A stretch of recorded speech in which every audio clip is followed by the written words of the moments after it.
Okay, so get this. One study found that 80%, get this, 80% of writers at the prestigious Iowa Writers' Workshop had experienced a mood disorder. Wow. That's wild, right? Like, it really makes you think. Welcome back to the Mad Genius Thesis, the show where we dig into the age-old question, is there a connection between creativity and mental illness? It's a question that has fascinated people forever, it seems like. And today, we're going to really dive deep. We're looking at this book, Creativity and Illness, edited by James C. Kaufman. And we're not messing around with this book. This book is like the all-star team of experts. Oh, yeah. We've got psychologists, psychiatrists, researchers. There's even a jazz critic and musician. It's a really incredible collection. I know. I'm really excited to get into it. So where should we even begin with all this? Well, one thing that I think is really fascinating is all the different ways they look at this question. We're talking history, neuroscience, evolutionary theory. Okay, so like the whole shebang. It's like they're saying, hey, this is a big question. Yeah. We need to look at it from all sides. And they really do. So for our listeners who maybe haven't really thought about this before, what's the deal with this whole mad genius thing? Where'd that come from? Well, the idea that creativity and mental illness are like connected somehow, Yeah. you know, it goes all the way back to the ancient Greeks. Oh, wow. Yeah, they believed in divine madness, which sounds pretty intense. Divine madness. Yeah, like the idea was that creative inspiration came straight from the gods, Okay. and it would come through these like super intense, like almost frenzied states. So like oracles having visions, Exactly. prophets getting divine messages, poets being all inspired by the muses and stuff. Yeah, exactly. It was like having a little bit of madness was the key to being creative. Like a secret ingredient. Right. And this fascination with the tortured artist, you know, it kept going through history. The Romantic era, they really loved that image. Oh, yeah, those classic paintings of like brooding artists, right? Yes, totally. Like lost in their own little world. Yeah. Maybe a little sad looking, It's like suffering for your art made you a better artist. like a badge of honor. Yeah. And it stuck with us, you know. We're still drawn to that image. So we've talked about the history and like the image of the tortured artist. But what about now? What does science actually say about this? Okay, well, researchers have been trying to figure that out for a long time. They've used all sorts of methods. What kind of methods? Well, one approach is called historiometric studies. Historiometric studies. That sounds fancy. It is kind of fancy. Basically, they take a bunch of famous people from history Okay. and they analyze their biographies looking for, like, patterns and connections between their creative output and their mental health. Those are like detectives. Yeah, sort of. They're digging through all the historical records, diaries, letters, maybe even medical records. Yeah. Trying to see if there's any truth to that whole tortured artist stereotype. Right. And, you know, they found some interesting stuff. Like one study found that political leaders and composers tended to be pretty mentally healthy. Really? Yeah. But imaginative writers, those guys had a much higher rate of mental illness. So you're telling me politicians are more well-adjusted than writers? It seems that way. Yeah. Huh. That's kind of surprising. It is. It shows you how complicated this all is. For sure. There was another historiometric study that looked at suicide rates. Oh, wow. And it turned out that literary figures were twice as likely to attempt or commit suicide compared to people in other fields. Wow. That's really sad. It is. It makes you wonder what's going on there. Yeah, like are there certain pressures that come with being a writer that other professions don't have? Right, and it shows we need to keep researching this. Definitely. But, you know, we have to be careful about jumping to conclusions. Oh, yeah, for sure. Correlation doesn't equal causation. Exactly. Just because there's a link between being creative and having a mental illness, it doesn't mean one causes the other. Right. There could be tons of other factors at play. And that's where other research methods come in. Like what? Well, case studies, for example. Those give you a much more in-depth look at individual experiences. So instead of just looking at the big picture, we're zooming in on one person's life. Right, and that can help us understand all the different factors that might be involved in both creativity and mental illness. Are there any case studies from the book that really stood out to you? Oh, yeah, definitely. Yeah. There's one about Virginia Woolf. Oh, wow. She's like the classic mad genius. Totally. Her writing was amazing, so innovative, so personal. Yeah.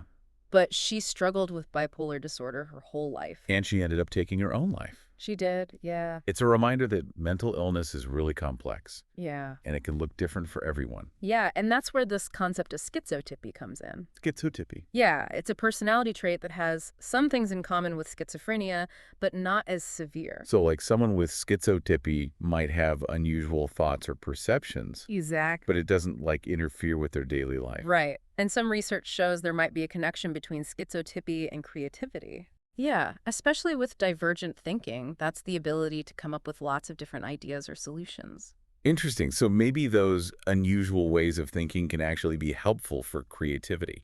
It's possible. It's like they see the world differently, and that can lead to new ideas. Like having a fresh perspective. Yeah. Yeah. And it's connected to this other thing called latent inhibition. Latent inhibition. What's that? Basically, it's how well your brain filters out information that's not important. Oh, like a mental spam filter. Exactly. And studies have shown that people with schizophrenia often have lower latent inhibition, so they're taking in more information from their surroundings. So their brains are working overtime. You could say that, yeah. And it can be overwhelming for sure, but it can also lead to them making connections that other people wouldn't. Because they're seeing all these different pieces of the puzzle. Right.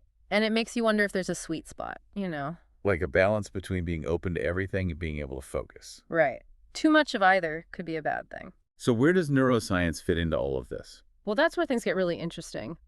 Researchers are using all these new brain imaging techniques to try to understand what's happening in the brain when we're being creative and when we're experiencing mental illness. So are there like specific parts of the brain that are involved in both? Well, one area they're really interested in is the prefrontal cortex. Oh yeah, we talked about that before. Right. It's like the CEO of the brain. It helps us plan, make decisions, and control our impulses. Right. And some studies show that people with certain mental illnesses, like bipolar disorder, might have some differences in how their prefrontal cortex works. Interesting. Yeah, and these differences might actually be linked to creativity, too, like the ability to think outside the box. So the same part of the brain that's involved in mental illness could also be involved in creative breakthroughs.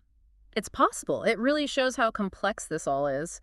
And then there's the whole world of neurotransmitters. Oh yeah, those are the chemical messengers in the brain, right? Exactly. And one that they've been studying a lot is dopamine. Dopamine, that's the feel-good chemical. Right? Yeah. It's involved in reward motivation, pleasure, all that good stuff. Okay. And some research suggests that people with bipolar disorder might have problems with their dopamine system. Which would explain the extreme highs and lows. Exactly. But here's the thing. Dopamine is also thought to play a role in creativity. Really? Yeah. Some studies show that when dopamine is more active, people are better at coming up with new ideas. So that same dopamine rush that might be fueling a manic episode could also be what's behind those bursts of creative energy. It's pretty wild, right? It is. It's like this one chemical is involved in both the good and the bad. Yeah. We still need to do more research to really understand all the nuances, but it's clear that there's something going on there. Okay, so we've talked about the brain, but it's not just about biology, right? Personality probably plays a role too. Oh, definitely. There are certain personality traits that seem to be linked to both creativity and mental illness, like openness to experience. Openness to experience. So like people who are curious and imaginative. Exactly. They're always trying new things, exploring new ideas. They're drawn to novelty and complexity. They're like the adventurers of the personality world. I like that. And this openness can be amazing for creativity. It lets them see the world in new ways and come up with original ideas. But it can also make them more sensitive. Right. They Yeah. might be more easily overwhelmed or stressed. So it's like a double-edged sword. Exactly. And it just shows how important context is. What do you mean? Well, the same personality trait can be good or bad depending on the situation. The person's environment, their coping skills, all that stuff matters. So it's not just about who you are, it's about where you are and what you're dealing with. Exactly. And speaking of personality traits, another big one is impulsivity. Oh yeah, that makes sense. Like Yeah. acting without thinking, jumping into things head first. Right. And that can obviously be risky, but it can also be a source of spontaneity and creativity. Like sometimes you have to break the rules to make something truly original. Totally. And some research suggests that people with bipolar disorder might be more impulsive, especially during manic episodes. When their energy is super high and they're not really thinking straight. Right. So again, it's that double-edged sword. The same thing that can lead to amazing creative output can also lead to destructive behavior. So how do we help people find that balance? Well, I think awareness is key. Helping people recognize those impulsive tendencies and learning to manage them. Like maybe through therapy or mindfulness practices? Exactly. It's about finding that sweet spot between letting go and staying in control. So we've got openness to experience and impulsivity. What other personality traits are we talking about here? Well, another one is sensitivity. Sensitivity. So like being really in tune with your own emotions and the emotions of others. Yeah, they're like emotional sponges. They pick up on everything. And that can be a beautiful thing, But it can also be really overwhelming, Exactly. It's like they're feeling everything so intensely. especially for artists and writers who are drawing on their own emotions for their work. Right. They're constantly living in that emotional space. So it's like they need to find ways to protect themselves from burnout. Exactly. Things like self-care, mindfulness, spending time in nature, all that stuff is super important. Okay, so we've got impulsivity, sensitivity. What else? Well, how about perfectionism? Oh yeah, that one's a killer. Yeah. Always striving for flawlessness, never feeling like anything is good enough. Right. And it can really get in the way of creativity. It can lead to procrastination and self-doubt. Because you're so afraid of making a mistake? And research suggests that perfectionism might be more common in people with certain mental illnesses, like anxiety disorders. Which makes sense. Perfectionism is often driven by fear. Exactly. Fear of failure, fear of judgment. And that can be amplified when you're already struggling with mental health. So how do we help people who are stuck in that perfectionist trap? Well, I think the first step is helping them become aware of it, recognizing that inner critic that's always telling them they're not good enough. And then learning to challenge those thoughts.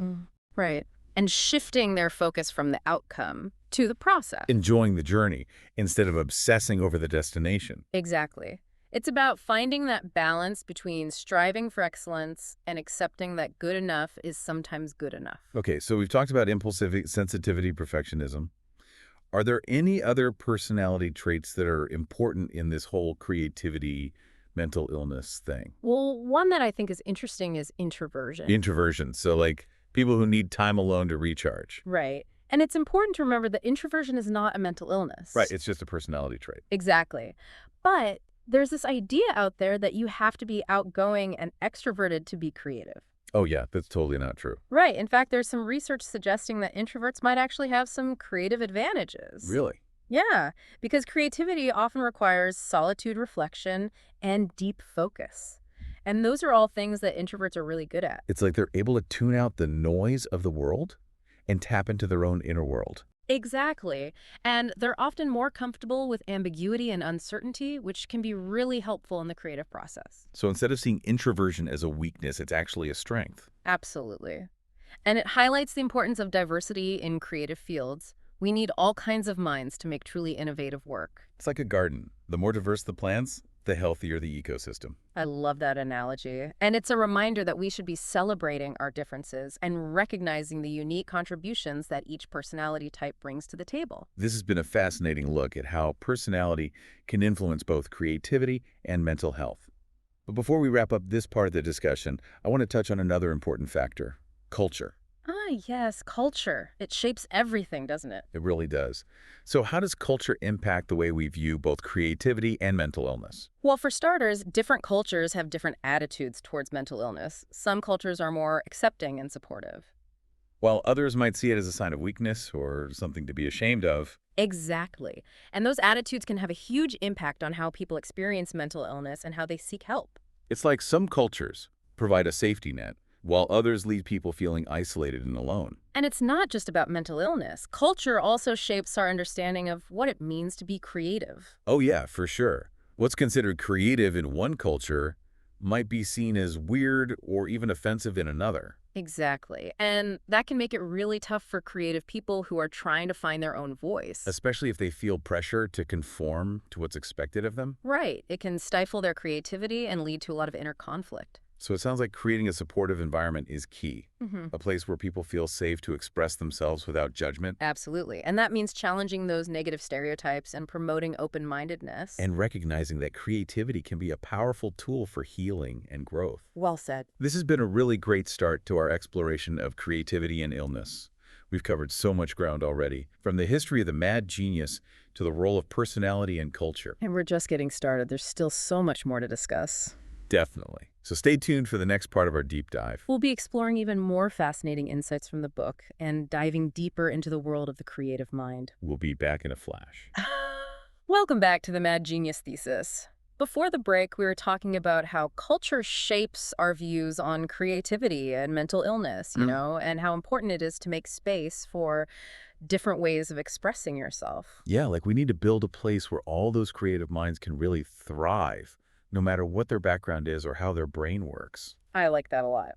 And speaking of how brains work, Let's get into some of the nitty-gritty, Ooh, yeah. the cognitive neuroscience research. It's really shedding light on the connection between creativity and mental illness, you know? Let's do it. I'm ready to get neuro-nerdy. All right, so what happens in the brain when someone has like a stroke of genius? Right. Well, it's not like there's a single creativity button in there. Yeah, okay. It's way more about how all these different parts of the brain work together, the networks and chemicals. Okay, so it's more like an orchestra with all these different sections playing their part to make the music. Exactly. And one of the most important players in this orchestra is the prefrontal cortex. Oh, yeah, the CEO of the brain. That's the one. Yeah. It's in charge of planning, making decisions, controlling impulses, all that. Right. And some studies suggest that folks with certain mental illnesses, like bipolar disorder, might have some differences in how their prefrontal cortex works.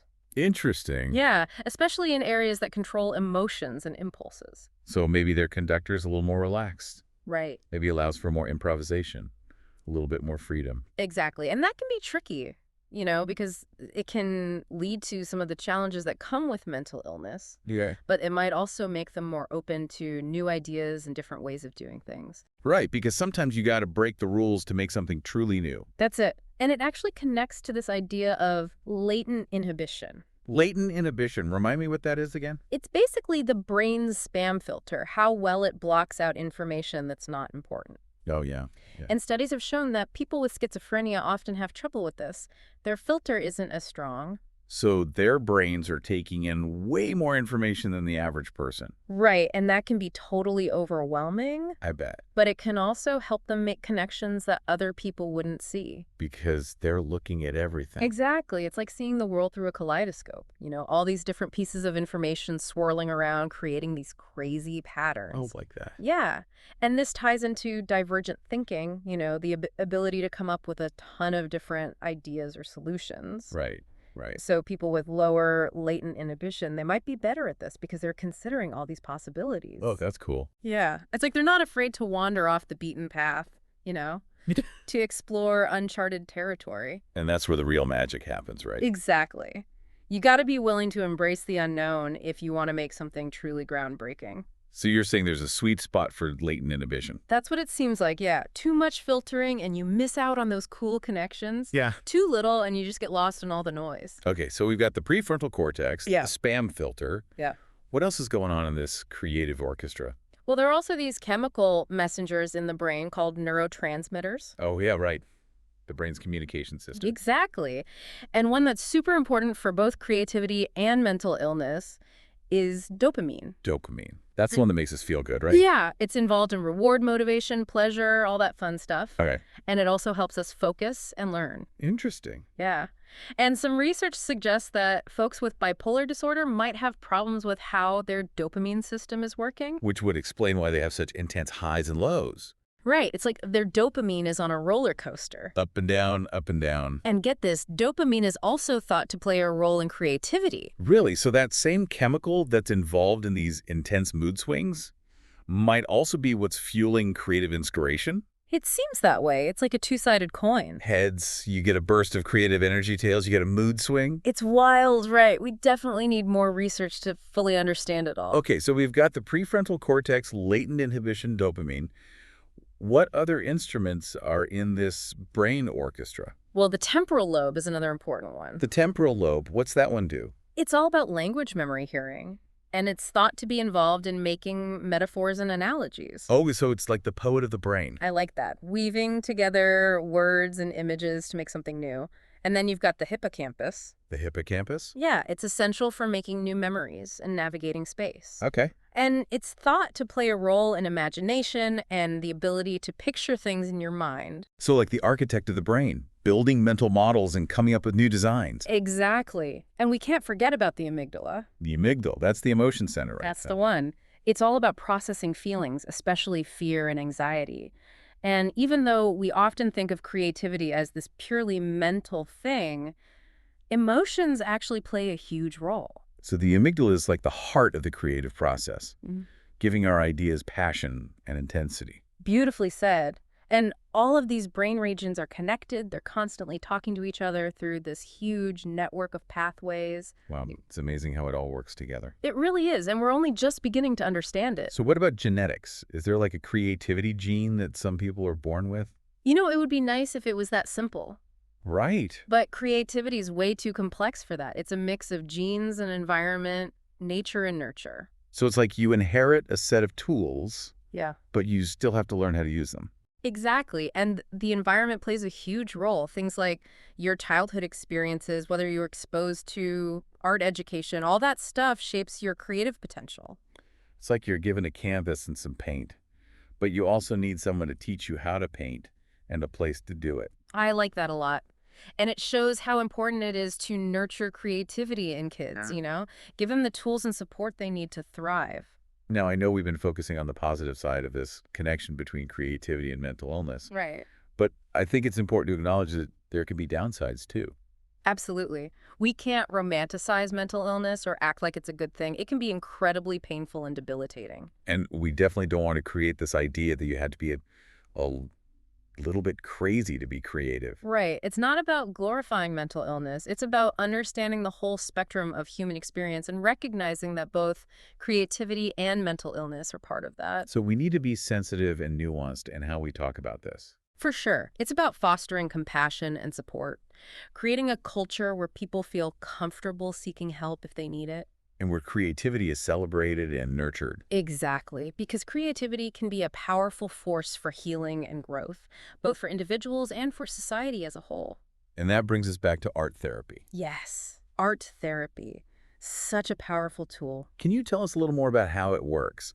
Like, how can it help people who are struggling with mental health? Sure. So art therapy uses the process of making art to help people feel better emotionally and mentally. So it's not just about making pretty pictures. It's about using art to communicate and work through difficult emotions. Exactly. And it's not limited to just painting or drawing. You can use sculpture, music, drama, dance, writing, anything that gets those creative juices flowing. Like a buffet of creative expression. I love that. And you know what? It's not just for people with mental illness either. Right. No, anyone can benefit from it. If you're looking to explore your emotions, express yourself, grow as a person, art therapy can be a great tool. It's like exercise for your soul. I like that a lot. So what about people who say, oh, I'm not an artist. I can't even draw a stick figure. I hear that all the time. But here's the thing. Art therapy is not about being good at art. It's about the process of creating, not the final product. It's about letting go of those judgments and expectations and just letting yourself play. Exactly. And the art therapist is there to guide you through that process, to help you make sense of what comes up. So they're like a creative coach. You could say that. They provide a safe space for you to explore, and they help you connect your art to your emotions and experiences. That sounds really powerful. It is, and it's gaining more and more recognition as people are realizing how transformative art can be. Well, this has been an incredible exploration of the healing power of art. But I think we need to take a short break to let everything sink in. Sounds good. We'll be back soon with the final part of our discussion, where we'll explore even more ideas from creativity and illness. Don't go anywhere. Welcome back to the Mad Genius Thesis. We've been on quite a journey, haven't we? Exploring this whole idea of creativity and mental illness.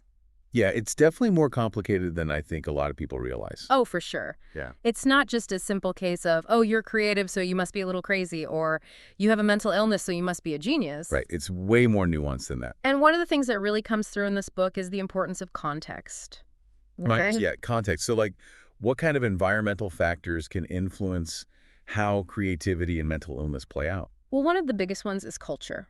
Different cultures have totally different views on mental illness. Right. They have different ways of expressing creativity, and they have different levels of support for artists and innovators. So, like, a culture that's all about tradition and following the rules might not be so welcoming to someone who's thinking outside the box. Exactly. And if a culture has a lot of stigma around mental illness, it can be really hard for people to get help or to express themselves freely through their art. It's like they're stuck between a rock and a hard place. Right. They're supposed to be creative and original, but they're also supposed to fit in and not make waves. And that can create so much stress and conflict. Which can really take a toll on both their mental health and their creativity. So it sounds like having a supportive environment is crucial. It's everything. It means challenging those negative stereotypes, promoting open-mindedness and making sure there are resources available for people who are struggling. It's about creating spaces where people feel safe to be themselves, to take risks, and to explore their unique perspectives. And to recognize that creativity can be a powerful force for healing and growth, both for individuals and for the world as a whole. That reminds me of what we were talking about earlier with art therapy. Oh, yeah. Can you say a little more about that? Like, how does art therapy actually help people with mental health challenges? Well, it gives people a way to express and process their emotions, especially the ones that are hard to put into words. So art becomes a way to communicate those feelings that are trapped inside. Exactly. And through that creative process, people can start to understand themselves better, their thoughts, their feelings, their behaviors, Right. and they can learn new ways to cope with their challenges. So it's not just about venting, it's about actually growing and healing. Exactly. And art therapy can be used for so many different things. Like what? Well, it can help with trauma and grief, anxiety and depression. It can be used with kids and adults. So it's really adaptable. It is. And you don't have to be a real artist to benefit from it. Right. Because it's not about the final product, it's about the process. Exactly. It's about giving yourself permission to experiment, to play, to just let go and be creative. Without judgment or self-criticism. Right. And I think that's a really important message for everyone. We all have that creative spark inside of us, Whether we realize it or not. and we can all benefit from tapping into it, whether it's through painting or writing or dancing or just spending time in nature, appreciating the beauty around us. Creativity can bring us joy, healing, and connection. It can help us make sense of the world and find our place in it. And it can be a real source of strength when times get tough. Well, that about wraps up our deep dive into creativity and illness. It's been an amazing conversation. I agree. We've explored so many fascinating ideas about the connection between these two seemingly different worlds. From the history of the mad genius to the latest brain research. And we've seen how creativity can be a powerful tool for healing and growth. We hope this discussion has inspired you to think differently about creativity and mental illness, And to embrace your own creative potential. no matter what form it takes. So go out there, explore, experiment, and let your creativity shine. And if you're struggling, don't be afraid to reach out for help. There are people who care and resources available to support you. You don't have to go through it alone. Thanks for joining us on the Mad Genius Thesis. Keep those creative fires burning.